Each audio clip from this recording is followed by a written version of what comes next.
And space में आप वो सारे फूड प्रोडक्ट नहीं खा सकते जो आप यूजुअली यहाँ पर खाते हो। बॉडी के बहुत सारे ऑर्गन डिफरेंटली रिस्पॉन्ड कर पाते हैं, हार्ट रेट डिफरेंट हो जाता है, बहुत सारी चीज़ें अफेक्ट करती हैं। ये डिफॉरेस्टेड एरिया है, वहाँ पर बिल्कुल लाइफ का कोई अभी नामो निशान नहीं है। तो मॉइस्ट सॉइल में या रॉक्स में सबसे पहले ब्रायोफाइट्स, थोड़ा सा भी अगर मॉइस्चर उनको मिल जाए तो वो डेवलप करना शुरू कर देते हैं to carry their own nutrition, है ना। नहीं तो फिर वो मर जाएंगे इवेंचुअली अगर उनको प्रॉपर न्यूट्रिशन नहीं मिला तो। Hello my dear students, welcome to science and fun class 11th। कैसे हो मेरे प्यारे प्यारे बच्चों? आई होप आप सब लोग ठीक होंगे। तो बहुत टाइम बाद अब मैं बायोलॉजिकल क्लासिफिकेशन के बाद एक नया वन शॉट लेकर आई हूँ, and that is plant kingdom. Plant kingdom में हम बेसिकली प्लांट के जितने भी सब डिविजन्स हैं उसके बारे में सब कुछ डिटेल में पढ़ लेंगे। मैं आपको ये भी बता दूंगी कि आपके एग्जाम पॉइंट ऑफ व्यू से कहाँ से कौन सा टॉपिक बहुत ज़्यादा इम्पोर्टेंट है और कौन सी चीज़ आपको बिल्कुल भी कहीं से भी स्किप नहीं करनी है। सो अपने नोट्स, अपना स्टडी मटेरियल सब कुछ लेकर बैठ जाइए, एंड पूरे वन शॉट में आप लोगों को सिर्फ और सिर्फ फुल कंसंट्रेशन के साथ ये लेक्चर देखना है और सारी चीजें अच्छे से समझनी है। At the end of the lecture अगर आपको लगे कि कोई ऐसा टॉपिक रह गया जो आपको नहीं समझ में आया, आप कमेंट बॉक्स में कमेंट कर सकते हैं। मैं कोशिश करूंगी कि आपके डाउट्स को वहीं पर क्लियर कर दूं। So let's get started with the Plant Kingdom class 11th NCERT based। चलो सबसे पहले हम लोग ये देख लें कि क्या क्या आपके सिलेबस में है, क्या आपके सिलेबस में कौन से टॉपिक्स इंक्लूडेड हैं और कौन से टॉपिक्स एक्सक्लूडेड हैं। तो यहाँ पर इस चैनल पे हर एक चीज आपको सिलेबस के अकॉर्डिंग, सीबीएसई के सिलेबस के अकॉर्डिंग पढ़ाई जा रही है। तो जो भी टॉपिक एक्सक्लूडेड होगा, जो नहीं आने वाला होगा, वो सारी चीजें मैंने इस लेक्चर में स्किप कर रखी हैं। अगर आपको वो सारे टॉपिक्स भी पढ़ने हैं तो आप लोग प्लीज कमेंट बॉक्स में कमेंट करके बताना, मैं उसके लिए एक सेपरेट लेक्चर रिकॉर्ड करके आपको प्रोवाइड कर दूंगी। सो classification of plants, classification of plants into major groups, salient and distinguishing features and a few example। अब आपको पता है कि प्लांट के जो सब डिविजन्स हैं, प्लांट के जो डिविजन्स है, प्लांट किंगडम के अंदर जो डिविजन्स हैं वो आ जाते हैं एल्गी, ब्रायोफाइटा, टेरिडोफाइटा, जिम्नोस्पर्म्स और एंजियोस्पर्म्स के लिए ना हम पढ़ेंगे अगले क्लास में। मतलब कि जब आप लोग अगले क्लास में जाओगे, 12th में जाओगे, तब आप लोग एंजियोस्पर्म्स कंप्लीटली डिटेल में पढ़ोगे। यहाँ पे मैं थोड़ा सा आप लोगों को एक सिंगल स्लाइड का एक इंट्रोडक्शन करवा दूंगी, अदरवाइज बहुत अधूरा अधूरा सा लगेगा ना कि पूरा प्लांट किंगडम पढ़ लिया, बस एक डिवीजन रह गया। बट उसके बारे में आपको सारी चीजें मैं क्लियरली समझा दूंगी। सो स्टार्ट करते हैं अब हम लोग। सबसे पहले प्लांट में ना 5 ग्रुप्स इंक्लूड होते हैं। सबसे पहला होता है एल्गी। सबसे पहला है एल्गी, जो कि बहुत ही प्रिमिटिव सा प्लांट है। उसे प्लांट की कैटेगरी में सिर्फ इसलिए रखा गया क्योंकि वो क्लोरोफिल कंटेन करते हैं, फोटोसिंथेसिस करते हैं, यानी कि पिगमेंट कंटेनिंग वो मतलब ऑर्गेनिज्म है, प्लस उनके सेल वॉल में सेलुलोज पाया जाता है। तो ये था उनका डिस्टिंग्विशिंग फीचर। अदरवाइज वो बिल्कुल भी प्लांट जैसे दिखते नहीं है, सिर्फ वो ग्रीन कलर के हैं। थैलस लाइक ऑर्गेनाइजेशन उनमें पाई जाती है। Now what is thallus like organization? जिस भी बॉडी में डिस्टिंग्विशिंग फीचर रूट, स्टेम और लीव्स के नहीं दिखते, ठीक है, जिस भी प्लांट बॉडी में रूट, स्टेम और लीफ को आप डिस्टिंग्विश नहीं कर सकते, पता ही नहीं चलेगा कौन सा रूट है, कौन सा स्टेम है, कौन सा लीफ है, तो ऐसे प्लांट बॉडी को हम थैलस ऑर्गेनाइजेशन कहते हैं। फिर आ जाता है bryophyte. Bryophyte little bit more developed है देन एल्गी। फिर आ जाता है टेरिडोफाइट। टेरिडोफाइट और ज्यादा डेवलप्ड है। ब्रायोफाइट को हम एम्फीबियंस ऑफ प्लांट किंगडम भी बोलते हैं, और इसका रीजन यही है कि उनकी life cycle terrestrial as well as water के एनवायरनमेंट में ही कंप्लीट होगी। टेरेस्ट्रियल के साथ साथ उनको वाटर एसेंशियल होगा, नीडेड होगा for fertilization process to complete. फिर आ जाता है टेरिडोफाइट, उसके बाद हम बात करेंगे जिम्नोस्पर्म्स और फिर लास्ट में एंजियोस्पर्म्स के बारे में। तो एंजियोस्पर्म्स का टॉपिक आपके सिलेबस में इंक्लूडेड है तो नहीं, लेकिन आपको क्या करना है, थोड़ा सा उसके बारे में इंट्रोडक्शन देख लेना है। फिर ये इंक्लूड करता है यूकैरियोटिक क्लोरोफिल कंटेनिंग ऑर्गेनिज्म। अब आप लोगों ने बायोलॉजिकल क्लासिफिकेशन में कितने किंगडम्स पढ़ लिए थे? आपने मोनेरा कंप्लीट कर लिया था, आपने प्रोटिस्टा कंप्लीट कर लिया था, आपने फंजाई भी कंप्लीट कर लिया था। मोनेरा में आप लोगों ने पढ़ा था कि वो प्रोकैरियोटिक ऑर्गेनिज्म होते हैं और वहीं पे उनकी सारी बात खत्म हो जाती है। एक बार हमने देख लिया कि वो प्रोकैरियोट्स है। प्रोकैरियोट्स बाकी किसी भी किंगडम में नहीं पाया जाता। प्रोकैरियोट्स का जो एक सोल किंगडम होता है वो होता है मोनेरा। तो मोनेरा की बात तो प्रोकैरियोट्स होते ही खत्म हो गई। फिर हम बात करते हैं प्रोटिस्टा के बारे में। प्रोटिस्टा यूकैरियोटिक तो है बच्चों, लेकिन वो यूनिसेलुलर है, यानी कि वो सिंगल सेल्ड ऑर्गेनिज्म कंटेन करता है। समझ में आया? तो सिंगल सेल यूकैरियोटिक सिर्फ एक ही है पांचों किंगडम में, और वो है किंगडम प्रोटिस्टा। फिर हम बात करते हैं फंजाई के बारे में। तो चलो भाई, फंजाई यूकैरियोटिक है, मान लिया।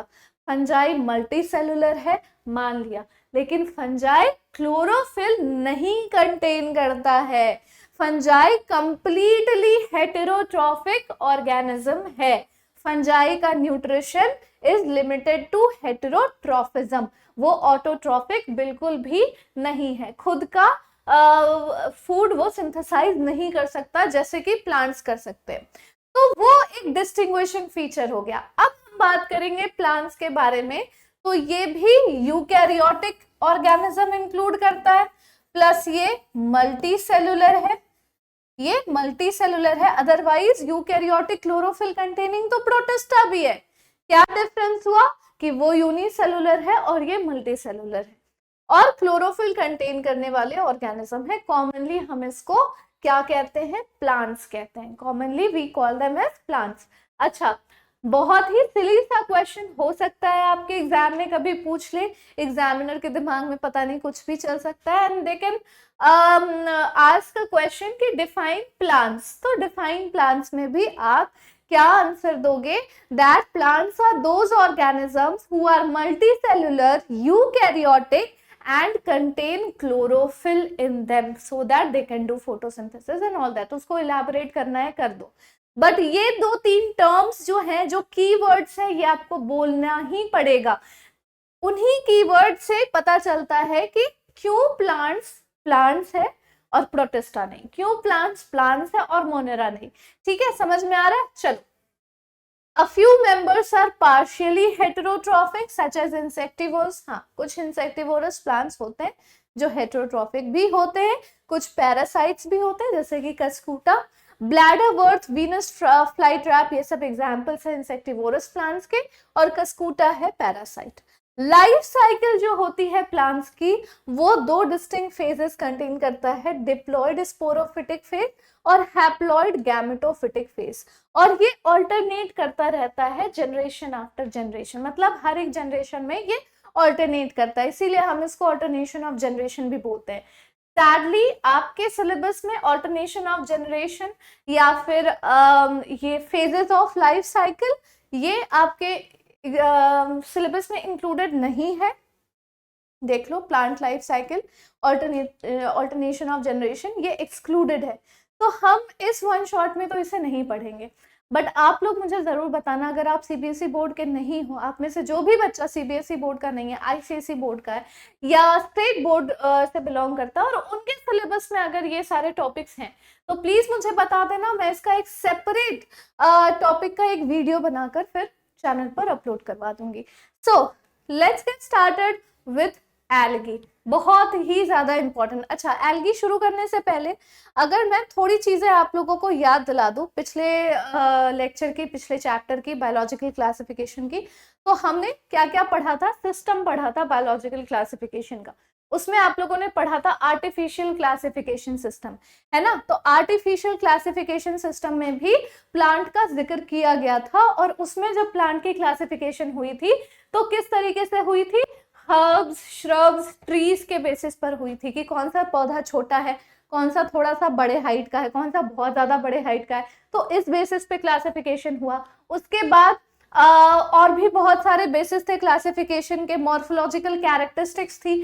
तो ये सारी चीजें अपनाई गई थी प्लांट्स को क्लासिफाई करने के लिए। ये मैं थोड़ा सा आप लोगों को ब्रीफ करके बताना चाहती हूँ। फिर नेचुरल क्लासिफिकेशन सिस्टम आता है, जॉर्ज बेंथन और जोसेफ हुकर ने इसे प्रपोज किया था। तो चलो वो सारी चीजें तो हो गई। अब हम बात करते हैं एल्गी के बारे में। एल्गी की स्टडी को बोला जाता है फाइकोलॉजी। फाइको वर्ड जो है ना, that belongs to algae. Phyco word जो है वो बिलोंग करता है एल्गी को। क्या होते हैं algae? Those are the chlorophyll bearing simple thalloid structure. Thalloid का मतलब क्या होता है? Can not be differentiated into true roots, stem and leaves. ठीक है, ऐसा स्ट्रक्चर जिसे ट्रू रूट, स्टेम और लीव्स में डिफरेंशिएट नहीं किया जा सकता। आपको पता भी नहीं चलेगा कि इनमें रूट कौन सा है, शूट कौन सा है। बिल्कुल थैलस लाइक स्ट्रक्चर, बिल्कुल एक बलून जैसी स्ट्रक्चर होती है। तो उसे हम कहते हैं थैलॉइड स्ट्रक्चर या थैलॉइड बॉडी। ऑटोट्रॉफिक होगी, सीधी सी बात है, अगर प्लांट है तो ऑटोट्रॉफिज्म तो पाया जाएगा ही। और लार्जली एक्वेटिक होते हैं बच्चों, ये बहुत ज्यादा इंपॉर्टेंट है। लार्जली एक्वेटिक होना, बोथ फ्रेश वाटर और मराइन वाटर में पाए जाते हैं एल्गी। ठीक है, ज्यादातर मॉइस्ट स्टोन, सॉइल और वुड में भी देखे जाते हैं। मतलब जहां पर पानी की क्वांटिटी ज्यादा होगी ना, वहां पर एल्गी का ग्रोथ ऑटोमेटिकली ज्यादा बढ़ जाएगा। Some of them occur in association with fungi। कुछ ऐसे भी होते हैं जो फंगस के साथ एसोसिएशन बना लेते हैं। जो आप लोगों ने लास्ट लेक्चर में, लास्ट वन शॉट में पढ़ा है लाइकन के बारे में। लाइकन के मैंने आप लोगों को दो कंपोनेंट्स बताए थे। एक बताया था एल्गल कंपोनेंट जिसको हम फाइकोबायंट कहते हैं, और एक बताया था फंगल कंपोनेंट जिसको हम माइकोबायंट कहते हैं। माइको वर्ड जो है वो हमेशा फंगस से एसोसिएटेड होता है, और फाइको वर्ड हमेशा एल्गी से एसोसिएटेड होता है। तो इन दोनों के सिम्बायोटिक एसोसिएशन को हम लाइकन बोलते हैं। And animals on sloth bear, sloth bear के ऊपर भी कुछ एक पर्टिकुलर एसोसिएशन बनाकर, सिम्बायोटिक एसोसिएशन बनाकर रहते हैं। The form and size of algae is highly variable. कौन कितना छोटा होगा, कितना बड़ा होगा, ये वेरी करता है depending upon the habitat, depending upon the nature, depending upon the habit. ठीक है, the size ranges from the microscopic unicellular forms like Chlamydomonas to colonial forms like Volvox। Chlamydomonas कैसे होते हैं? Chlamydomonas होते हैं माइक्रोस्कोपिक यूनिसेलुलर, बहुत छोटू से। और कॉलोनीज में रहने वाले जो एल्गी होते हैं वो होते हैं वॉल्वॉक्स। वो क्या होते हैं? वॉल्वॉक्स। और फिलामेंट की तरह दिखने वाले जो एल्गी होते हैं वो होते हैं यूलोथ्रिक्स और स्पाइरोगायरा। अगर आपको याद होगा लास्ट ईयर क्लास 10th में तुम लोगों ने स्पाइरोगायरा के बारे में पढ़ा था, फ्रैगमेंटेशन और रीजनरेशन का टॉपिक जब चलता था तब, तो आपने पढ़ा था कि स्पाइरोगायरा के फिलामेंट्स ब्रेक कर जाते हैं into several pieces and they reproduce individually into the new spirogyra, and this process is known as fragmentation। तो वही स्पाइरोगायरा है जिसके बारे में तुम लोगों ने 10th में पढ़ा था। उस टाइम तुम्हें नहीं पता होगा कि ये कहाँ को बिलोंग करता है। नाउ यू नो, बिकॉज आपने ऑलरेडी लिविंग वर्ल्ड और बायोलॉजिकल क्लासिफिकेशन में समझ लिया है कि ऑर्गेनिजम्स को किस तरह से हम क्लासिफाई करते हैं। तो वही स्पाइरोगायरा आ जाता है प्लांट किंगडम के अंदर डिवीजन एल्गी में। Now a few of the marine forms जैसे कि kelps, they form massive plant bodies. They form massive plant bodies. Now, अब आगे हम पढ़ेंगे इनके रिप्रोडक्शन के मेथड्स के बारे में।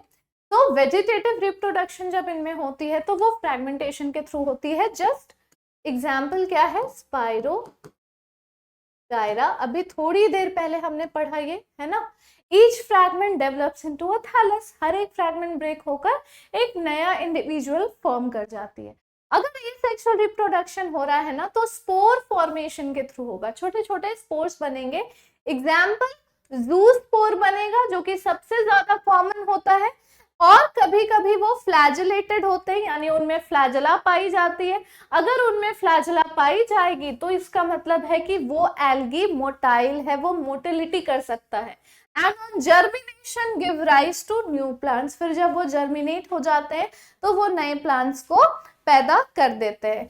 फिर हम बात करेंगे सेक्सुअल रिप्रोडक्शन के बारे में। तो सेक्सुअल रिप्रोडक्शन का मतलब ही होता है कि दो गैमीट का फ्यूजन होना, दो गैमीट्स आपस में फ्यूज करेंगे। अब वो गैमीट किस टाइप के होंगे, कैसे होंगे, वो अलग अलग आपको पढ़ना पड़ेगा। अगर आइसोगैमस है बच्चों अगर आइसोगैमस है तो गैमीट्स सिमिलर होती है साइज में। ये देख लो ध्यान से, इसको मैं हाईलाइट कर देती हूँ।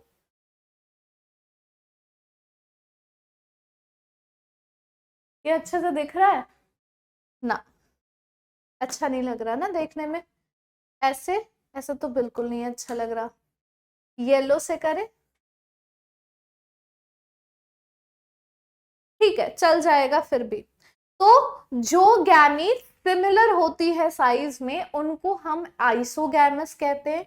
दे मे बी फ्लैजेलेटेड, अगर वो फ्लैजेलेटेड है तो उसका एग्जाम्पल होगा क्लेमाइडोमोनास, और अगर नॉन फ्लैजेलेटेड है तो उसका एग्जाम्पल होगा स्पाइरोगायरा। वॉल्वॉक्स भी हो सकता है, ठीक है, उसका एग्जाम्पल वॉल्वॉक्स भी हो सकता है। अच्छा नहीं, वॉल्वॉक्स होगा ओगैमस कंडीशन में। Okay okay okay, done. चलो फिर हम बात करेंगे एनाइसोगैमस। अच्छा, आइसोगैमस क्या है, एनाइसोगैमस क्या है बेटा? गैमस, गैमस यानी कि गैमीट, आइसो मतलब सेम, है ना।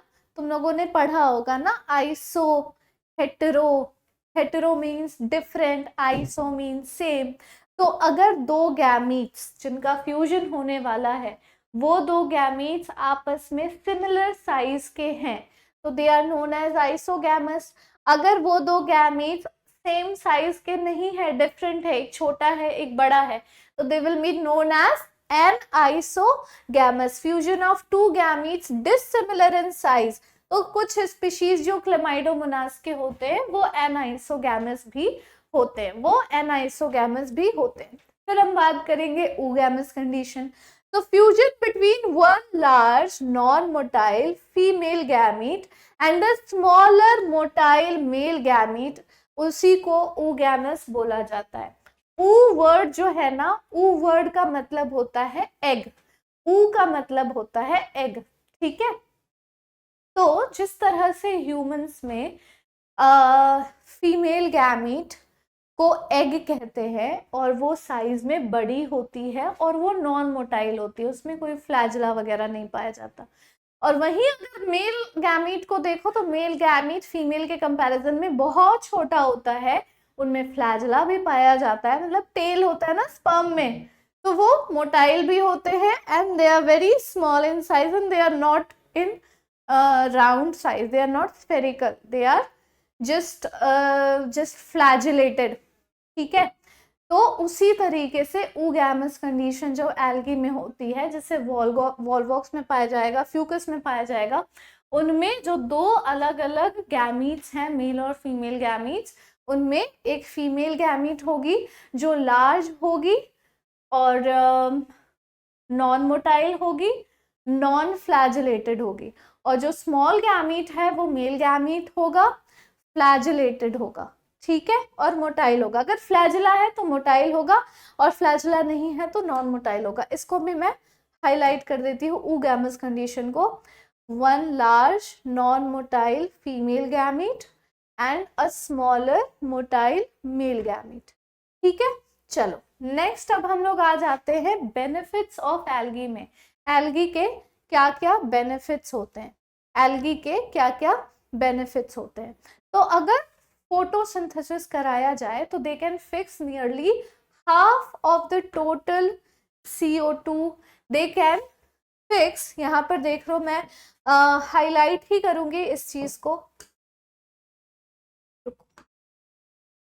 मुझे एक परफेक्ट पेन नहीं मिल रहा जिससे मैं हाईलाइट करूं, ये बेटर लग रहा है पिंक वाला। तो दे fix nearly half of the total CO2 on earth. Algae का बेनिफिट ये होता है कि पूरी दुनिया में लगभग 50% कार्बन डाइऑक्साइड को ये फिक्स कर देते हैं। ये क्या करते हैं, फिक्स कर देते हैं। और इंक्रीज करते हैं level of dissolved oxygen, increase करते हैं डिसॉल्व्ड ऑक्सीजन के लेवल को। बहुत सारे ऐसे मराइन एल्गी है, लगभग 70 स्पीशीज ऑफ मराइन एल्गी जिसे एज फूड यूज किया जाता है। एग्जाम्पल में ले लो पोरफायरा, लैमिनेरिया और सरगासम। पोरफायरा, लैमिनेरिया और सरगासम, ठीक है। सब marine brown and red algae जो प्रोड्यूस करते हैं कुछ हाइड्रोकोलाइड्स, यानी हाइड्रोक्लोराइड का मतलब क्या होता है, वाटर को होल्ड करने की कैपेसिटी जिनमें होती है, जिन सब्सटेंसेस में, उनको हम हाइड्रोक्लोराइड कहते हैं।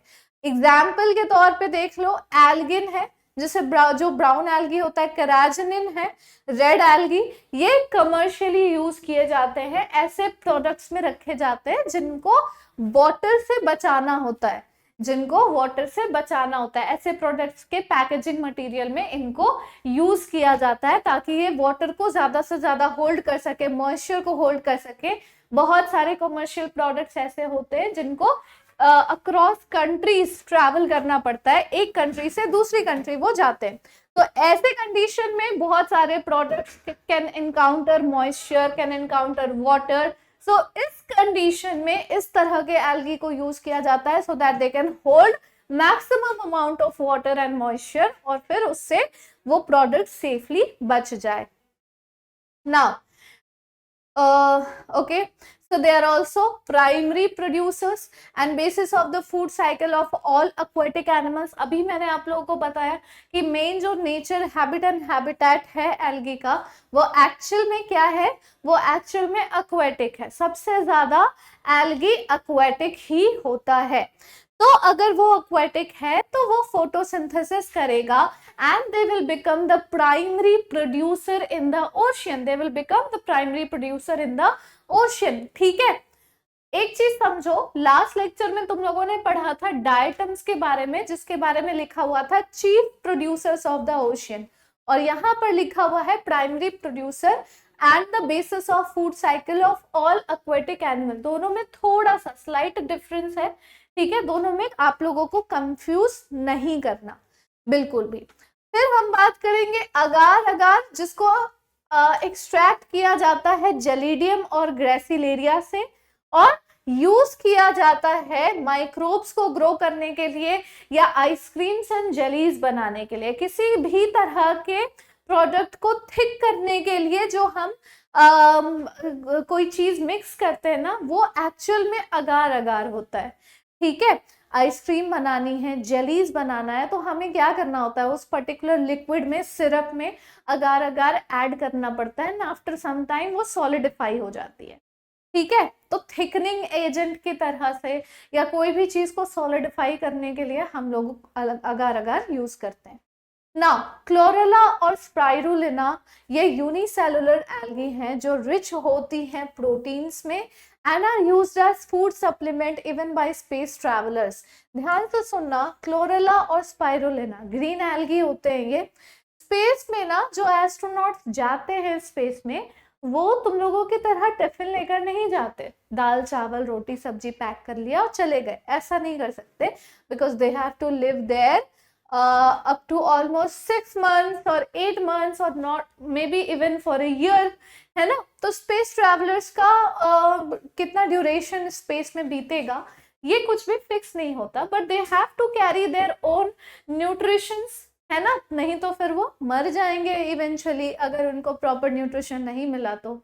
एंड स्पेस में आप वो सारे फूड प्रोडक्ट्स नहीं खा सकते जो आप यूजुअली यहाँ पर खाते हो, बिकॉज एक तो वहां पर ग्रेविटी नहीं है, दूसरा वहां पे फिर बॉडी के कंडीशंस बहुत डिफरेंट हो जाते हैं, बॉडी के बहुत सारे ऑर्गन डिफरेंटली रिस्पॉन्ड कर पाते हैं, हार्ट रेट डिफरेंट हो जाता है, बहुत सारी चीजें अफेक्ट करती है. So they take nutrition in the form of tablets, in the form of supplements, in the form of liquid syrups, ठीक है, ताकि कम से कम इनटेक में उनको ज्यादा से ज्यादा प्रोटीन का रिक्वायरमेंट फुलफिल हो और ज्यादा से ज्यादा उनकी बॉडी न्यूट्रिशन के कमी को पूरा कर ले. तो क्लोरेला और स्पाइरुलिना को बहुत ज्यादा यूज किया जाता है in the form of tablets, in the form of powders, ठीक है, in the form of jellies sometimes as candies also.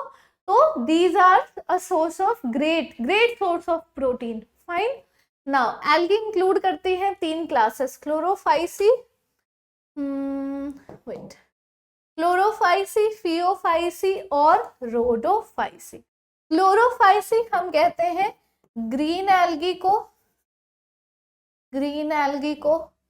phaeophyci हम कहते हैं ब्राउन एल्गी को, एंड रोडोफाइसी हम कहते हैं रेड एल्गी को. ठीक है, ये 3 तरह के एल्गी के बारे में हम लोगों को पढ़ना है. क्लोरोफाइसी ग्रीन एल्गी, सबसे पहले इसके बारे में पढ़ेंगे. यूजुअली ग्रास ग्रीन होते हैं due to the pigment chlorophyll A and chlorophyll B. चलो इसको फटाफट से हम क्या करेंगे, हाईलाइट करेंगे. जो भी इंपॉर्टेंट चीजें हैं मैं उन सब चीजों को हाईलाइट कर दूंगी ताकि आपको नोट्स बनाने में या फिर याद रखने में बिल्कुल भी प्रॉब्लम ना आए. क्लोरोप्लास्ट में भी discoid plate like reticulate cup shape का भी हो सकता है, स्पाइरल भी हो सकता है, रिबन शेप का भी हो सकता है, डिपेंड करता है upon species to species. Most of them have one or more pyrenoids. This is very important. Pyrenoids क्या है, स्टोरेज बॉडीज है जो कि क्लोरोप्लास्ट में ही लोकेटेड होती है. और पायरेनोइड्स कंटेन करती हैं प्रोटीन. स्टार्च के अलावा पायरेनोइड्स प्रोटीन भी कंटेन करती है. Some algae store food in the form of oil droplets also.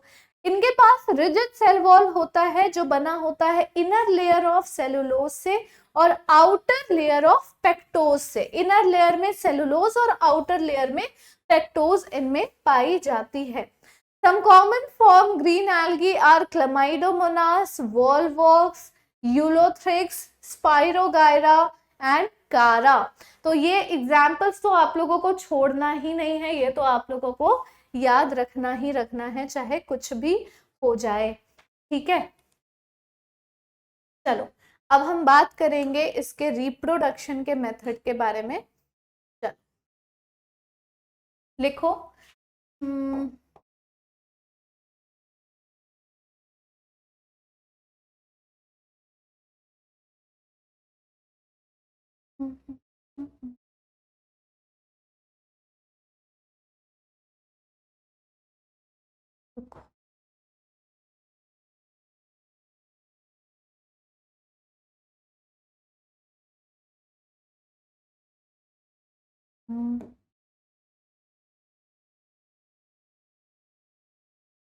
Wait,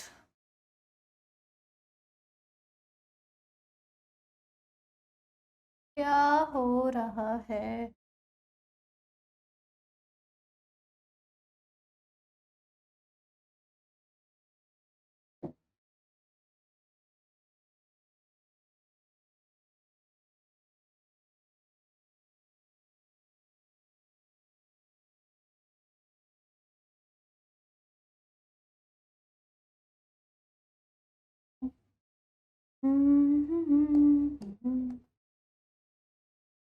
reproduction. अब रिप्रोडक्शन के कितने मेथड्स होंगे अभी आप लोगों ने पढ़ा है, वेजिटेटिव, एसेक्सुअल और सेक्सुअल. लेकिन अभी हम बात कर रहे हैं किसके बारे में, ग्रीन एल्गी के बारे में. तो ग्रीन एल्गी के भी कितने मेथड्स होंगे, इसके भी 3 मेथड्स होंगे. सबसे पहले हम बात करेंगे वेजिटेटिव मेथड के बारे में. तो वेजिटेटिव रिप्रोडक्शन जो इनमें होगा ना, वेजिटेटिव रिप्रोडक्शन। ये कैसे होगा? बाय फ्रैगमेंटेशन या फिर bye formation of different types of spores. तो लिखो बाय फ्रैगमेंटेशन, बाय फ्रैगमेंटेशन। ठीक है, उसके बाद हम बात करेंगे asexual mode of reproduction. Asexual mode of reproduction इनमें होता है, एक सेकेंड,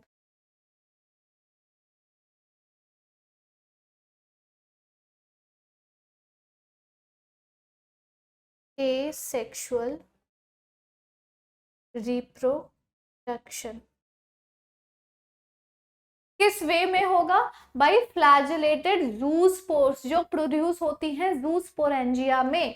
बाय फ्लैजेलेटेड का मतलब फ्लैजेला जरूर प्रेजेंट होगा, फ्लैजेलेटेड ज़ूस्पोर्स। फिर यही ज़ूस्पोर्स जो ज़ूस्पोरेंजिया में प्रोड्यूस हो रही है वो क्या होंगी? डिस्पर्स होंगी और फिर जर्मिनेट कर जाएंगी सूटेबल सॉइल वाली मीडियम देखने के बाद, मतलब उसमें उसके कांटेक्ट में आने के बाद, और फिर डेवलप हो जाएंगे ज़ूस्पोरेंजिया, फिर डेवलप हो जाएंगी वो नए एल्गी में। ठीक है,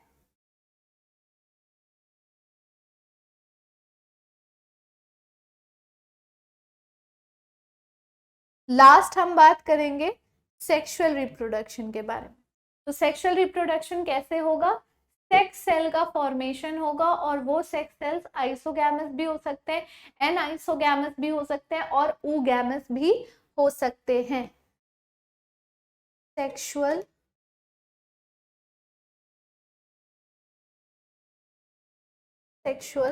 reproduction by sex cell formation, by sex cell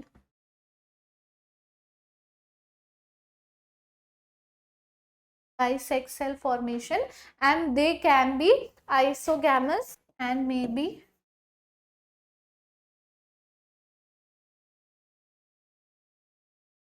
isogamous,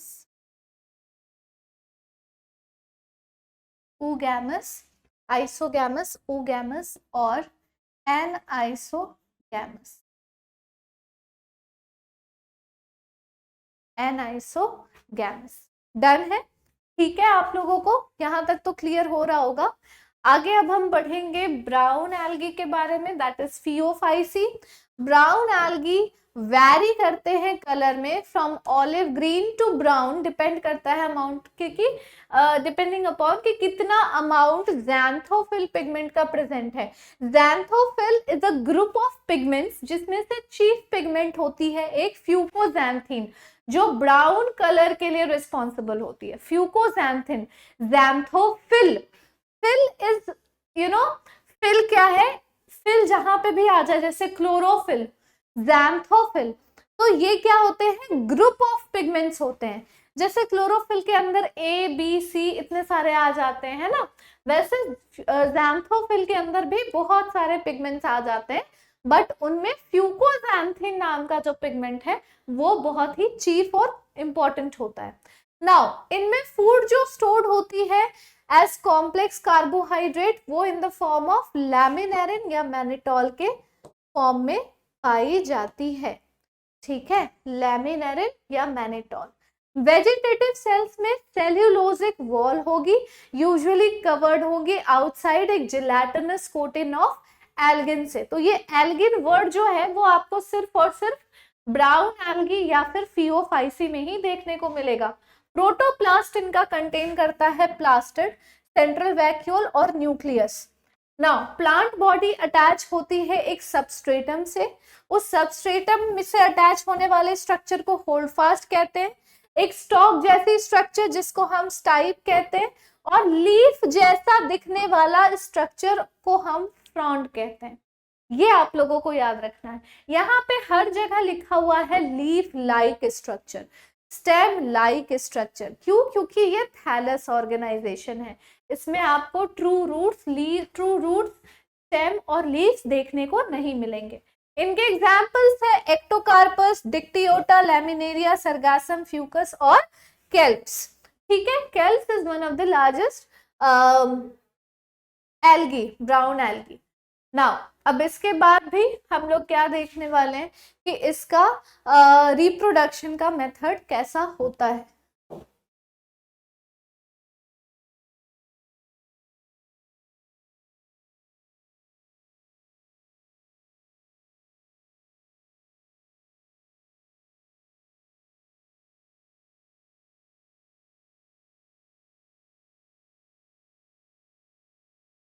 reproduction सबसे पहले फिर से अब हम बात करेंगे किसके बारे में, वेजिटेटिव रिप्रोडक्शन बाय फ्रैगमेंटेशन होगा। Vegetative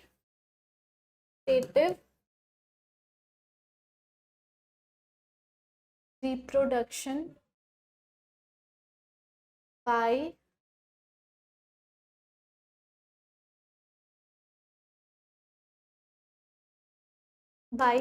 fragmentation. उसके बाद अगला है ए सेक्शुअल रिप्रोडक्शन। ए सेक्शुअल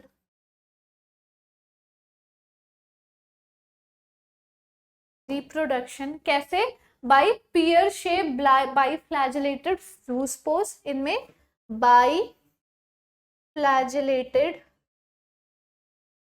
जूस्पोर्स पाए जाएंगे, बाई फ्लैजेलेटेड जूस्पोर्स पाए जाएंगे, यानी कि दो फ्लैजला होते हैं जो अनइक्वल होते हैं।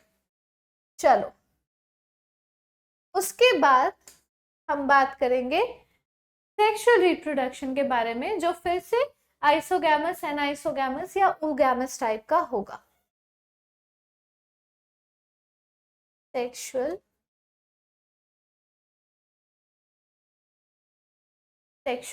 रिप्रोडक्शन, ठीक है, by isogamous type of gametes या ओगैमस या एनाइसोगैमस। मैं लिख भी देती हूँ।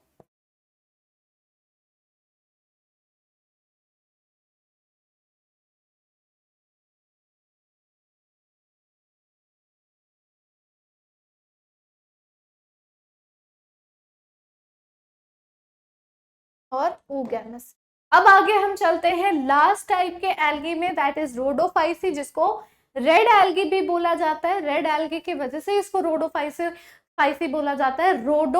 रोडोप्सिन पिगमेंट पाए जाने की वजह से इसका नाम है Rhodophyceae. They have red pigment, are phycoerythrin, और ये सब जो है ना ये रोडोप्सिन पिगमेंट के अंदर आता है। यहाँ पर लिखा नहीं है बट मैं लिख देती हूँ। रोडोप्सिन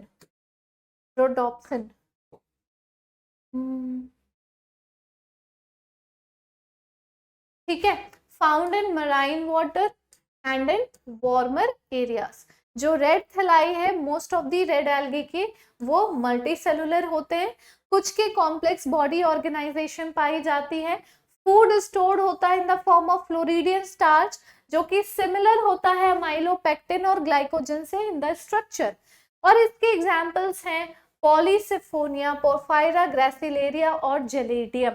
वही ग्रेसिलेरिया एंड जेलिडियम जिससे फूड प्रोडक्ट्स बहुत चीफली बनते हैं। अगेन यहाँ पर जो रिप्रोडक्शन का मेथड है फिर से वैसा ही है, सब कुछ थोड़ा बहुत डिफरेंस है। तो चलो पहले उसको कंप्लीट कर ले।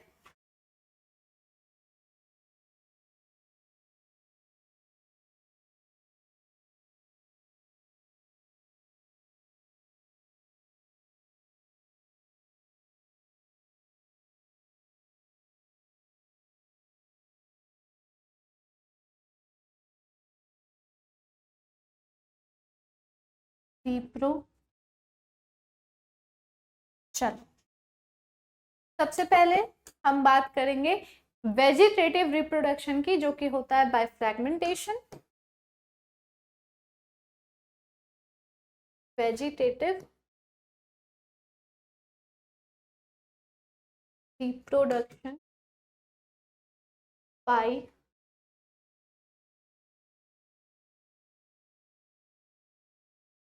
फ्रैगमेंटेशन। उसके बाद आ जाता है asexual reproduction. Asexual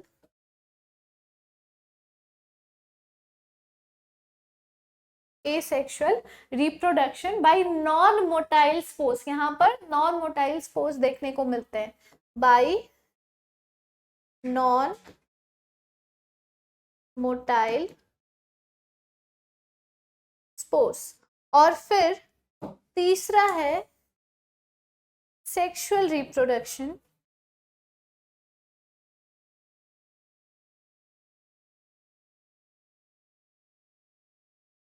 sexual reproduction जो कि oogamous टाइप का होता है bye non motile gametes. oogamous bye non motile gametes, non motile gametes. इसका एक जो पोस्ट फर्टिलाइजेशन डेवलपमेंट है ना वो थोड़ा सा कॉम्प्लेक्स होता है एज कंपेयर टू अदर। अब फटाफट से एक ओवरऑल समरी देख लो पूरे एल्गी की, चाहे वो क्लोरोफाइसियो, फियोफाइसियो, रोडोफाइसियो। मेजर पिगमेंट्स जो क्लोरोफाइसी में पाए जाते हैं वो होते हैं क्लोरोफिल ए और बी। फियोफाइसी में मेजर पिगमेंट्स होते हैं क्लोरोफिल ए, सी और फ्यूकोजैंथीन। रोडोफाइसी में मेजर पिगमेंट्स होते हैं क्लोरोफिल ए, डी और फाइकोइरेथ्रिन। फिर फूड जो स्टोर्ड होता है वो क्लोरोफाइसी में इन the form of starch, Phaeophyceae में मैनिटोल और लैमिनारिन के फॉर्म में, रोडोफाइसी में फ्लोरिडियन स्टार्च के फॉर्म में। सेल वॉल क्लोरोफाइसी में सेलुलोज के फॉर्म में पाई जाती है, फियोफाइसी में सेलुलोज और एल्गिन के फॉर्म में पाया जाता है, रोडोफाइसी में सेल वॉल सेलुलोज, पेक्टिन और पॉलीसल्फेट एस्टर्स के फॉर्म में पाया जाता है। फ्लैजेला क्लोरोफाइसी में 2 से 8 होंगे, इक्वल और एपाइकल होंगे।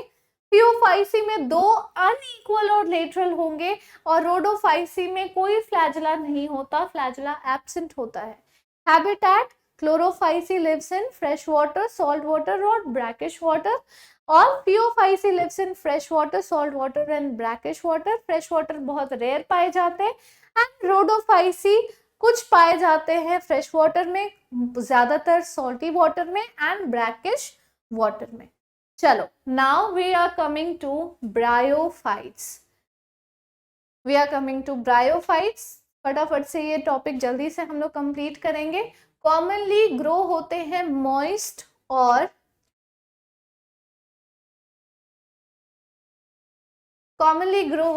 मॉइस्ट और शेडेड एरियाज में, हिल्स के तरफ ब्रायोफाइट्स। और इनको नॉन वैस्कुलर टेरेस्ट्रियल प्लांट्स भी बोला जाता है जिनमें सिर्फ डिप्लॉयड स्पोरोफिटिक फेज पाई जाती है as parasite on an independent haploid gametophyte.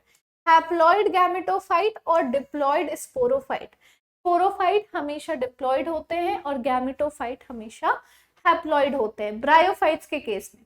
इन्हें amphibians of the plant kingdom भी बोला जाता है क्योंकि ये सॉइल में रह तो सकते हैं लेकिन इनको वाटर चाहिए फॉर सेक्सुअल रिप्रोडक्शन। इनकी बॉडी ज्यादा डिफरेंशिएटेड है, एल्गी से थोड़ा ज्यादा डिफरेंशिएटेड है। ये होती तो है थैलस के जैसी और प्रोस्ट्रेट या इरेक्ट, और ये अटैच होती है to the substratum by unicellular या मल्टीसेलुलर राइजोइड्स। यूनिसेलुलर या मल्टीसेलुलर राइजोइड्स। इनमें ट्रू रूट स्टेम या लीव्स लैक कर रहे होते हैं। ये रूट लाइक, लीफ लाइक और स्टेम लाइक स्ट्रक्चर, ये थोड़ा सा अलाइनमेंट में इसमें गड़बड़ी है लेकिन डोंट वरी, यहाँ पे आपको समझ में आ ही जाएगा। रूट लाइक, लीफ लाइक और स्टेम लाइक स्ट्रक्चर पाए जाएंगे। सेक्स ऑर्गन जो ब्रायोफाइट्स में होते हैं वो मल्टीसेलुलर होते हैं। मेल सेक्स ऑर्गन को एंथेरिडियम बोला जाता है जो प्रोड्यूस करेंगे बाइफ्लैजेलेट एंथेरोजोइड्स, एंड फीमेल सेक्स ऑर्गन को आर्कीगोनियम बोला जाता है जो कि एक फ्लास्क शेप की ऑर्गन होती है और प्रोड्यूस करती है एक सिंगल एग को। एंथेरोजोइड यानी कि जो मेल सेक्स ऑर्गन है वो रिलीज का मेल सेक्स गैमीट है, वो रिलीज होता है into water where they come in contact with archegonium. एक एंथेरोजोइड फ्यूज कर जाएगा एग के साथ और फिर बना लेगा जाइगोट। फिर जाइगोट में कोई मियोसिस इमीडिएटली नहीं होती है, वो सबसे पहले मल्टीसेलुलर बॉडी बनाते हैं जिसको स्पोरोफाइट बोला जाता है। फिर उन्हीं स्पोरोफाइट में मियोसिस होगी और वो मियोसिस के बाद बना लेंगे गैमेटोफाइट। फिर Some mosses provide food for herbivorous animals, birds and other animals. जो स्पीशीज स्फैग्नम की होती है ना, sphagnum comes under bryophyta, sphagnum comes under bryophyta,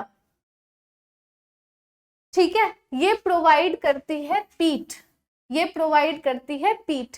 पीट किसको कहते हैं हम?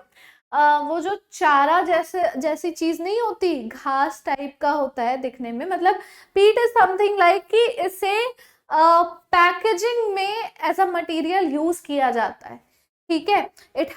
it has water holding capacity also and it is also used as fuel. water holding capacity भी इनमें है, so it is used as packaging material for transporting और shipment of living materials. जो भी लिविंग मटेरियल्स होती हैं उनके transportation में। अच्छा, प्लांट्स, लाइव प्लांट्स का अगर ट्रांसपोर्टेशन करना है तो उनके चारों तरफ स्पैग्नम को लगाकर भेजा जाता है। They have great ecological importance because of their important role in plant succession on bare rocks और सॉइल। प्लांट सक्सेशन भी ब्रायोफाइट्स करवाते हैं। अब इसका क्या मतलब है कि ब्रायोफाइट्स आर दोज ऑर्गेनिज्म जो सबसे पहले शुरुआत करते हैं किसी भी तरह के बैरन लैंड में लाइफ की शुरुआत करने के लिए। तो जैसे अगर कोई भी बैरन लैंड है, कोई भी डिफॉरेस्टेड एरिया है, वहां पर बिल्कुल लाइफ का कोई अभी नामो निशान नहीं है, तो मॉइस्ट सॉइल में या रॉक्स में सबसे पहले ब्रायोफाइट्स, थोड़ा सा भी अगर मॉइस्चर उनको मिल जाए तो वो डेवलप करना शुरू कर देते हैं। मॉसेस अलोंग विथ लाइकेंस, वो डिकम्पोज करती हैं रॉक्स को, और उस रॉक को डिकम्पोज करने के बाद जो वो रॉक्स के वेदर्ड पार्टिकल्स होते हैं ना, वो धीरे धीरे वो उसे सूटेबल बना देती है for the growth of higher plants. अब मॉसेस से डेंस मैट जैसा भी बन जाता है। आपने देखा है काई लगी हुई होती है, काई की एक परत बन जाती है, मोटी सी परत, ठीक है, on the soil. They can prevent soil erosion, they can also prevent soil erosion. Bryophytes फिर डिवाइडेड होते हैं लिवरवर्ट्स और मॉसेस में, जिसमें हम लिवरवर्ट्स और मॉसेस को इंडिविजुअली स्टडी करेंगे, उनके बारे में इंडिविजुअली पढ़ेंगे। लिवरवर्ट्स क्या है? ये ग्रो करते हैं मॉइस्ट और शेडी हैबिटेट में। जो प्लांट बॉडी होती है लिवरवर्ट्स की वो थैलॉइड होती है और इसका एग्जाम्पल है मर्केंशिया। जो लीफी मेंबर्स होते हैं उनमें छोटे छोटे टाइनी लीफ लाइक अपेंडेजेस पाए जाते हैं 2 रोज में। एक स्टेम लाइक स्ट्रक्चर इनमें देखा जाता है, स्टेम लाइक स्ट्रक्चर इनमें देखा जाता है। अब अगर हम बात करें इसके रिप्रोडक्टिव मेथड्स की, तो इनमें जब एसेक्सुअल रिप्रोडक्शन होता है तो वो होता है by fragmentation of thalli. Asexual reproduction, asexual reproduction by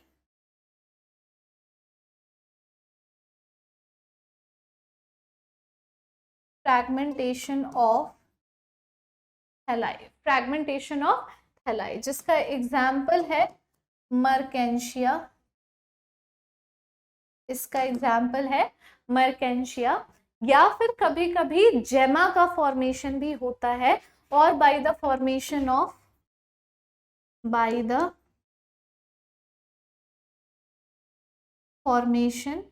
of जेमा, ठीक है।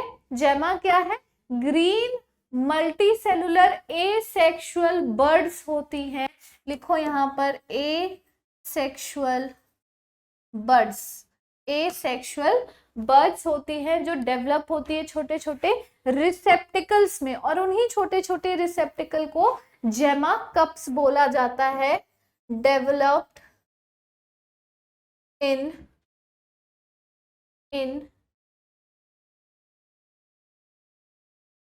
इन जेमा कप्स ऑन द थैलाई, जो थैलस ऑर्गेनाइजेशन, जो थैलस स्ट्रक्चर है उसी के ऊपर, ठीक है। फिर वही जेमा पेरेंट बॉडी से डिटैच हो जाती हैं एंड जर्मिनेट कर जाती है as a new plant body, as a new plant body.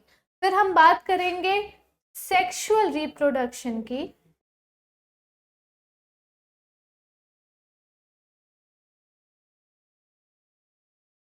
Sexual reproduction, तो मेल और फीमेल सेक्स ऑर्गन्स प्रोड्यूस होते हैं कभी कभी सेम थैलस पे या डिफरेंट थैलस पे, ठीक है।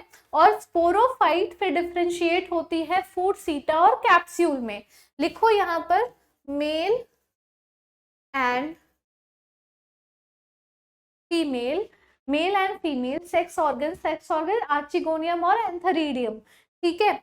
Mail and female sex organs are developed on same or different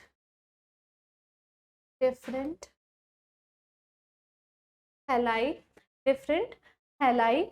Sporophyte is differentiated into food seta and capsule. Sporophyte is differentiated into food theta and capsule, ठीक है, ठीक है। उसके बाद क्या होता है, फिर उसी में मियोसिस के बाद स्पोर्स प्रोड्यूस होते हैं कैप्सूल के अंदर, where spores are formed after meiosis. मैंने भी बोला ना कि मेल और फीमेल गैमीट फ्यूज होने के बाद वो तुरंत मतलब उसमें मियोसिस नहीं होती है, तो वो फ्यूज होने के बाद पहले स्पोरोफाइट प्लांट बॉडी बनाते हैं, फिर स्पोरोफाइट डिफरेंशिएट होती है फूड सीटा और कैप्सूल में।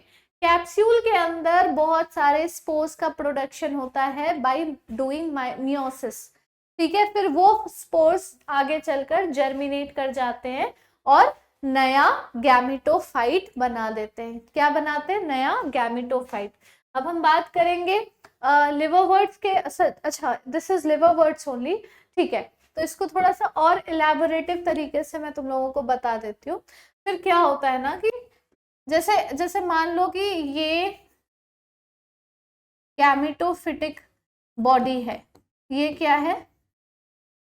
गैमेटोफाइट है।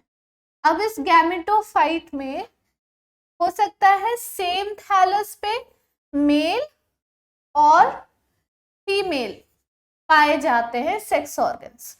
अब इन दोनों का फ्यूजन हो गया। इन दोनों का जब फ्यूजन हुआ तो इन्होंने बना लिया क्या? जाइगोट। इन्होंने बना लिया जाइगोट। फिर यही जाइगोट डेवलप हो जाएगा किसमें? स्पोरोफिटिक प्लांट बॉडी में। स्पोरोफिटिक प्लांट बॉडी में इस तरीके से। ये क्या है? स्पोरोफाइट है।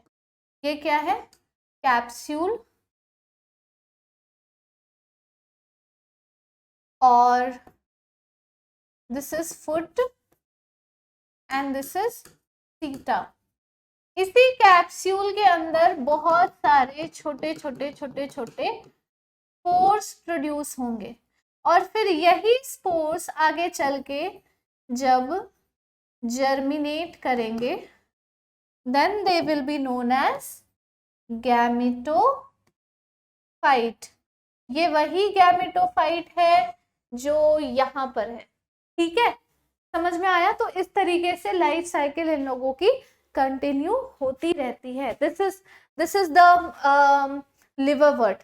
यहाँ पर जो आप स्ट्रक्चर देख रहे हो ये फीमेल स्ट्रक्चर है and this one is male structure. This one is male structure, this is female structure. अलग अलग थैलस में प्रेजेंट है, कभी कभी सेम थैलस में भी प्रेजेंट होते हैं। ओके, फिर बात करते हैं मोसिस की। तो इसका जो प्रीडोमिनेंट स्टेज होता है ना वो एक गैमेटोफाइट होता है। वो एक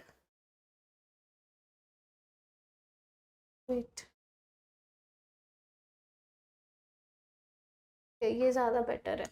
वो एक गैमेटोफाइट होता है। दो स्टेजेस कंसिस्ट करते हैं। एक होती है प्रोटोनीमा की स्टेज जिसमें जो फर्स्ट स्टेज है और डेवलप होगी डायरेक्टली एक स्पोर में से।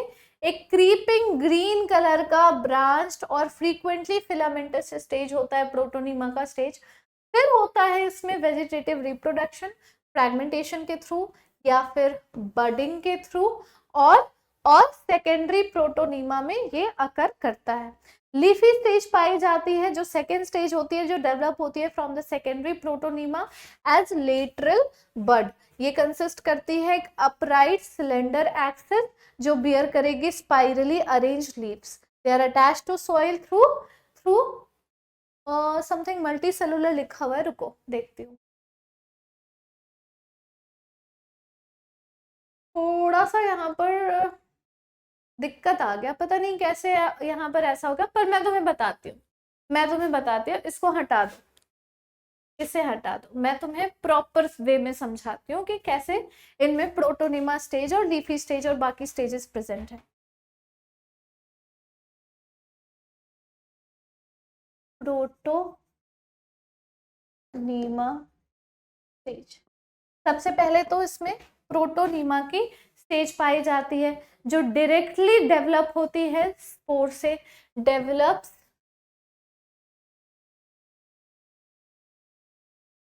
Directly from a spore. Creeping green blast और फिलामेंटस ये सब तो होगा, ये तुम लोगों को पता चल गया। फिर आता है इसमें लीफी स्टेज, फिर आता है इसमें लीफी स्टेज। अब लीफी स्टेज एक सेकेंड स्टेज है जो डेवलप होती है from secondary protonema, develop from secondary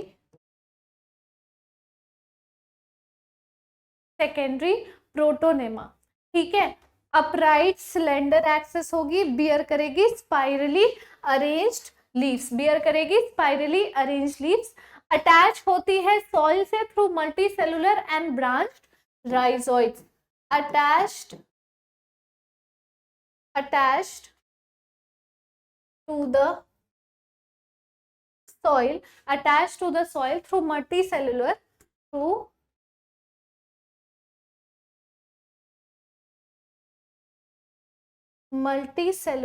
and branched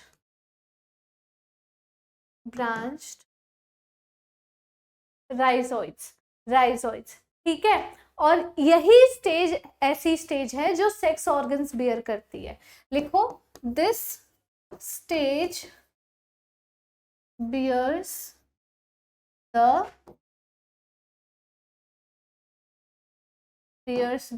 sex organs.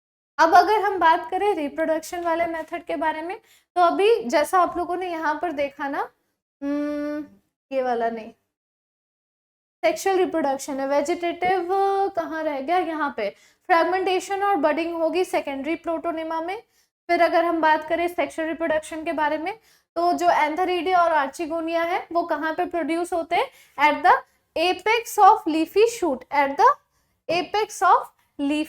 Shoot, ठीक है। फिर फर्टिलाइजेशन के बाद क्या होगा, जाइगोट डेवलप हो जाएगा स्पोरोफाइट में, वो स्पोरोफाइट कंटेन करेगी फूड सीटा और कैप्सूल। फिर जो स्पोरोफाइट होते हैं मोसेस में वो ज्यादा इलाबोरेट होते हैं than in liverworts and the capsule contain spores. फिर वही होगा, स्पोर्स बनेंगे मियोसिस करने के बाद, और फिर वो इलाबोरेट करेंगे अपना स्पोर डिस्पर्सल का मैकेनिज्म।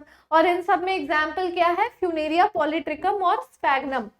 यहाँ पर एग्जाम्पल मैं बता देती हूँ, फ्यूनेरिया, ये है फ्यूनेरिया, ये है पॉलीट्रिकम, और ये लास्ट वाला है स्फैग्नम। ये लास्ट वाला क्या है, स्फैग्नम है, ठीक है। चलो, finally we are coming to pteridophytes now, बहुत ही ज्यादा इंपॉर्टेंट। टेरिडोफाइट्स को प्रिमिटिव सीडलेस वैस्कुलर प्लांट बोला जाता है। प्रिमिटिव सीडलेस वास्कुलर प्लांट जो कंसिस्ट करते हैं कॉन्स्पिक्वस स्पोरोफिटिक प्लांट बॉडी और इनकॉन्स्पिक्वस गैमेटोफाइट। कॉन्स्पिक्वस यानी ज्यादा इलेबोरेट और ज्यादा मेन प्लांट बॉडी इनमें कौन सी होती है, स्पोरोफिटिक होती है। ब्रायोफाइट से जस्ट ऑपोजिट, ब्रायोफाइट में गैमेटोफाइट ज्यादा इलाबोरेट था, स्पोरोफिटिक कम था। यहाँ पे टेरिडोफाइट में स्पोरोफिटिक ज्यादा इलाबोरेट और मेन प्लांट बॉडी कहलाएगा, गैमेटोफिटिक नहीं कहलाएगा। ठीक है, इनकॉन्स्पिकुअस गैमेटोफाइट इंक्लूड करेंगे हॉर्स टेल्स और फर्न्स, यूज होते हैं for medicinal purposes and as soil binders की तरह भी, फ्रीक्वेंटली इनको ऑर्नामेंटल्स के लिए भी ग्रो किया जाता है। Found in cool damp shady places, जहां से सैंडी सॉइल कंडीशन जो फ्लोरिश करती है। In bryophytes the dominant phase in the life cycle is the gametophytic plant body. In pteridophytes, the main plant body is sporophyte, which is differentiated into true root, stem और leaves. तो जब आपसे पूछा जाएगा कि plant के सारे divisions जो हैं उनमें ट्रू रूट, लीव्स और रूट्स, ट्रू रूट, स्टेम और लीव्स जो थे वो कहाँ पे देखने को मिले थे, सबसे पहले तो वो देखने को मिले थे आपको टेरिडोफाइट्स में। Leaves in pteridophytes are small, जिनको हम माइक्रोफिल्स कहते हैं, जैसे कि सिलाजिनला हो गया, या फिर लार्ज लीव्स भी हो सकते हैं जिसको हम मैक्रोफिल कहेंगे, जो कि आपको फर्न्स में देखने को मिलेगा। फर्न्स देखा है आप लोगों ने, फर्न्स तो देखा ही होगा, बहुत ज्यादा कॉमन होते हैं। चलो, now the sporophyte bear sporangia, sporophyte sporangia bear करेंगे, जो सबटेंडेड होगा बाय लीफ लाइक अपेंडेज, जिसको स्पोरोफिल बोला जाएगा। कुछ केसेस में स्पोरोफिल जो है वो डिस्टिंक्ट कॉम्पैक्ट स्ट्रक्चर बना लेते हैं, जिसे स्ट्रोबिलाई या कोन कहा जाता है। ये आपको सिलाजिनला और इक्विसेटम दोनों में देखने को मिलेगा। स्पोरेंजिया प्रोड्यूस करते हैं स्पोर्स बाय मियोसिस। ठीक है, मियोसिस किस में हो रही है, spore mother cells, spore mother cells में। नाउ स्पोर्स फिर जर्मिनेट करेंगे और एक inconspicuous small multicellular free living mostly photosynthetic thalloid gametophyte बना लेंगे और उसी को प्रोथैलस बोला जाता है। उसके बाद उसी गैमेटोफाइट में मेल और फीमेल सेक्स ऑर्गन बियर होगा, जिसको हम एंथेरिडिया नार्चिगोनिया कहेंगे। सेम प्रोसेस है जो मैंने तुम्हें ब्रायोफाइट में पढ़ाया, बस वहां पर gametophyte was the main plant body, sporophyte was not the main plant body. यहाँ पे sporophyte is the main plant body and not the gametophyte. Water is needed for transfer of antherozoids, male gametes from antheridia to the mouth of archegonium. Now antherozoid fuse करेगा egg के साथ archegonium में और बना लेगा zygote।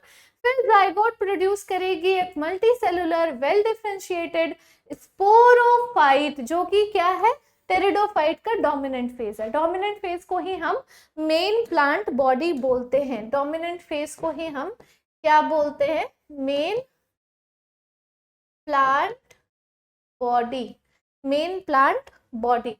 Now most of the pteridophytes produce similar kind of spores, जिसको हम homosporous कह देंगे। जो सिमिलर टाइप ऑफ स्पोर्स नहीं बनाते उनको हम हेटेरोस्पोरस कह देते हैं।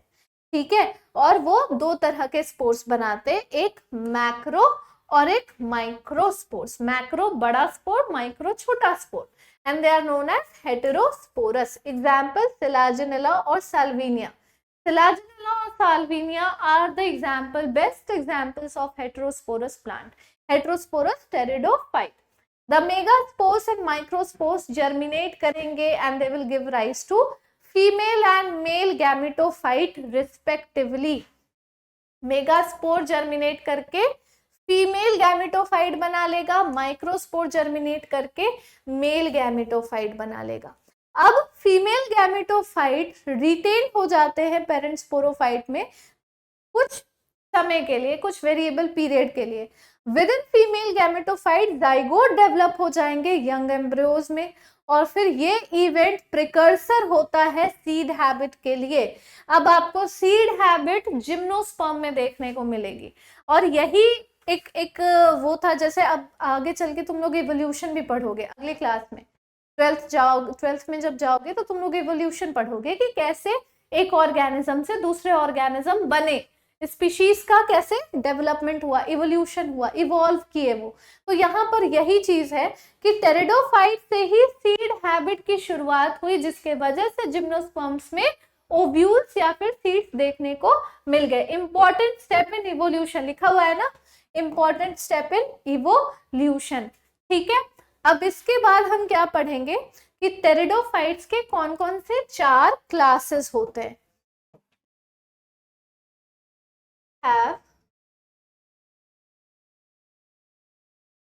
have 4 classes, they have 4 classes। ठीक है, कौन कौन से, चलो देखते हैं अब हम लोग।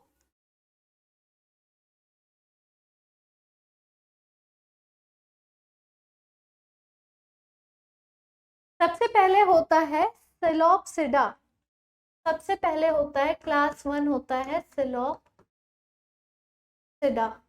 ठीक है, इसका एग्जाम्पल है सिलोटम, एग्जाम्पल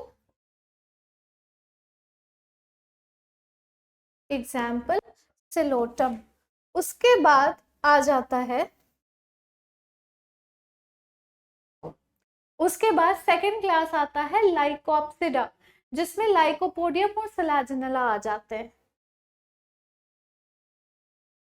लाइकोप्सिडा, एग्जाम्पल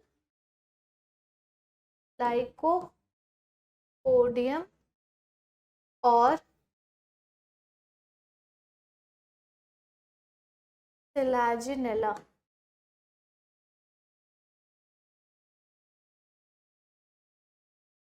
फिर तीसरे नंबर पे आ जाता है स्फेनोप्सिडा, जिसमें इक्विसिटम आ जाते हैं, स्फेनोप्सिडा,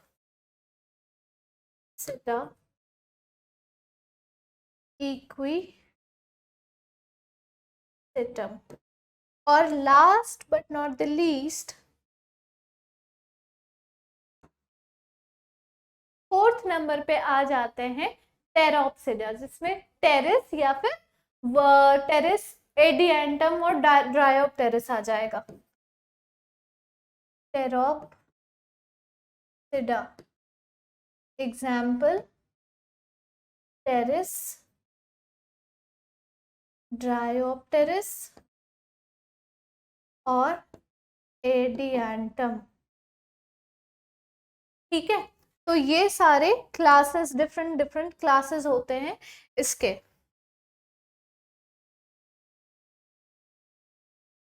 डिफरेंट क्लासेस होते हैं टेरिडोफाइट्स के। Finally we are coming to gymnosperms, जो कि सेकेंड लास्ट टॉपिक है। सेकेंड लास्ट क्या, आप इसको लास्ट टॉपिक ही मान लो, बिकॉज एंजियोस्पर्म्स को हम बहुत ही कंसाइज वे में पढ़ेंगे, मतलब उतना ज्यादा कुछ नहीं, बस आपको पता चल जाएगा कि अच्छा एंजियोस्पर्म्स में ये चीजें होती है। तो जिम्नोस्पर्म्स, जिम्नोस का मतलब होता है नेकेड, जिम्नोस का क्या मतलब होता है,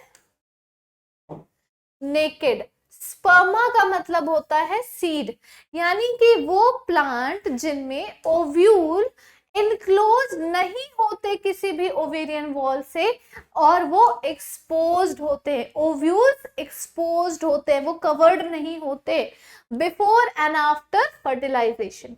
तो सीड जो डेवलप हो जाएंगे आफ्टर फर्टिलाइजेशन, वो अगर कवर्ड नहीं है और वो नेकेड है, तो हम उसी को जिम्नोस्पर्म कहेंगे। ये इंक्लूड करते हैं मीडियम साइज के ट्रीज या tall trees and shrubs. Out of gymnosperm जो जायंट रेडवुड ट्री है, जिसे बोला जाता है sequoia, it is one of the tallest tree species. आप लोगों को पता भी होगा, सीकुआ की जो लकड़ी होती है बहुत ही महंगी आती है। क्यों? क्योंकि बहुत ज्यादा ड्यूरेबल होती है, बहुत ज्यादा ड्यूरेबल। उसके अगर फर्नीचर्स बन जाए तो मतलब सैकड़ों साल तक उन फर्नीचर्स को कुछ नहीं होगा, सेकुआ की लकड़ी का। अगर आपको अपने घर में कभी सुना होगा या फिर आप अपने पेरेंट्स से भी पूछ लेना। रूट्स इनमें जनरली कैसे होते हैं, टैप रूट्स होते हैं। स्टेम इनमें अनब्रांच्ड होती है, अगर अनब्रांच स्टेम है तो साइकस होगा, ब्रांच स्टेम है तो पाइनस और सेड्रस होगा। सेड्रस भी बहुत इंपॉर्टेंट ट्रीज में से आता है। रूट्स कुछ जेनरा के ऐसे होते हैं जो फंगल एसोसिएशन बना लेते हैं माइकोराइजा के साथ, जैसे कि पाइनस। और साइकस प्लांट के बारे में मैं तुम्हें स्पेशल चीज बताती हूँ। उनमें ऐसा रूट पाया जाता है जिसको कोरोलॉइड रूट बोलते हैं, वो N2 फिक्सिंग साइनोबैक्टीरिया के साथ एसोसिएशन बना लेता है। और ये वाली जो लाइन तुम लोग पढ़ रहे हो ना साइकस के बारे में, it is one of the most important line about, most important point about this gymnosperm, about cycas. Leaves are well adapted to withstand temperature of extremes of temperature, humidity, wind. Conifers में needle जैसे leaves पाए जाते हैं ताकि वो surface area को reduce कर सके। उनमें थिक क्यूटिकल देखने को मिलेगा, संकन स्टोमेटा देखने को मिलेगा ताकि कम से कम वाटर का लॉस हो सके। रिप्रोडक्शन इनमें कैसी होती है? हेटेरोस्पोरस टाइप के जिम्नोस्पर्म्स होते हैं, प्रोड्यूस करते हैं हैप्लॉइड माइक्रोस्पोर्स और मेगास्पोर्स, हैप्लॉइड माइक्रोस्पोर्स और मेगास्पोर्स। कुछ लीव्स मॉडिफाई हो जाती हैं स्पोरोफिल्स में और कॉम्पैक्टली और स्पाइरली अरेंज्ड होती है अलोंग एन एक्सिस और बना लेती हैं स्ट्रोबिलाई या फिर कोन्स। स्पोरोफिल्स जो है वो स्पोरेंजिया बियर करेंगे जिसमें स्पोर्स का प्रोडक्शन होगा, ठीक है, स्पोर्स का उनमें प्रोडक्शन होगा। अब स्पोरोफिल भी इनमें दो तरह का होता है, एक होता है माइक्रोस्पोरोफिल जो फॉर्म करते हैं male strobili, microsporangiate, they bear microsporangia. Microspores develop होंगे मेल गैमेटोफाइट में, हाईली रिड्यूस्ड और कन्फाइंड होंगे एक लिमिटेड नंबर ऑफ सेल्स में ही। ये गैमेटोफाइट को हम कहते हैं pollen grain. Pollen grain develop होंगे इनसाइड द माइक्रोस्पोरेंजिया। सेम ही बात है, बार बार उसको घुमा घुमा कर बोला जा रहा है, दैट्स इट। मेगास्पोरोफिल अरेंज होते हैं और बन जाती है फीमेल स्ट्रोबिलाई जिसको हम फीमेल माइक्रोस्पोरेंजिएट भी कहेंगे। ये बियर करती है माइक्रोस्पोरेंजिया ओव्यूल जिसके अंदर क्या होगा, जिसके अंदर होगा फर्टिलाइजेशन, ठीक है, ठीक है। अब देखो जो मेल या फीमेल कोन अगर सेम ट्री पे है तो उसका एग्जाम्पल है पाइनस, और अगर डिफरेंट ट्री पर है तो उसका एग्जाम्पल है साइकस। लिख लीजिए पॉइंट्स, यहां पर पॉइंट्स लिखो। The male and female cones, the male and the male and female cones may be born on the same trees, may be born on the same trees, pinus, or on different trees, or on different trees. Example cycas, ठीक है, example cycas.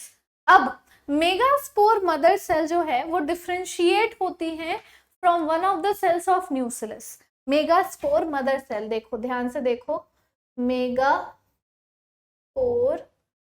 Mother cell ये differentiate कर जाएगी और एक structure बनाएगा ये ovule, एक स्ट्रक्चर बनाएगा ये ओव्यूल, ठीक है, ठीक है। उसके बाद मेगास्पोर मदर सेल में जब मियोसिस होती है तो 4 मेगास्पोर्स बनते हैं। इसमें से एक मेगास्पोर चारों तरफ से न्यूसिलस से भरे हुए होते हैं जो कि क्या कंटेन करेगा, ये बियर करता है 2 और मोर आर्किगोनिया, 2 और मोर आर्किगोनिया। फिर वो मल्टीसेलुलर फीमेल गैमेटोफाइट भी रिटेन कर जाएगा मेगास्पोरेंजियम के अंदर, मेगास्पोरेंजियम के अंदर। इसमें क्या होगी, मियोसिस,